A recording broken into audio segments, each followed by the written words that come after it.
નમસ્કાર.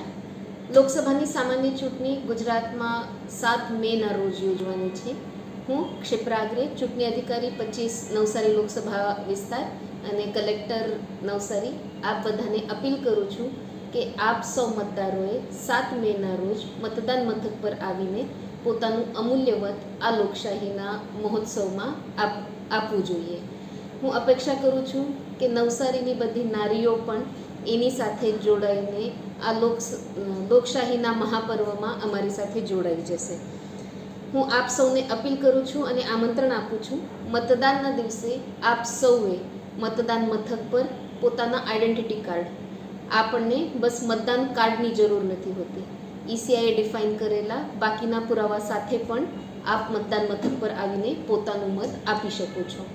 અમે બધાએ આપ લોકોની સગવડ માટે મતદાન મથકો પબ્લિક ફ્રેન્ડલી બનાવવાની કોશિશ કરી છે.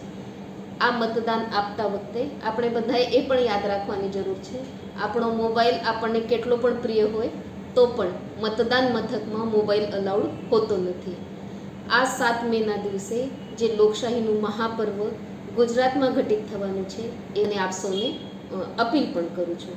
આપ સૌને આમંત્રણ છે, 7 મેના દિવસે બધાએ ચોકસાઈથી, પ્રથમવાર ના હોય કે 100 વર્ષ ઉપર ના હોય, 5 વાર આપેલું હોય કે 3જી વાર આપતા હોય, બધાએ આવીને 10 મિનિટ દેશ માટે આપીને મતદાન કરવાની જરૂર છે.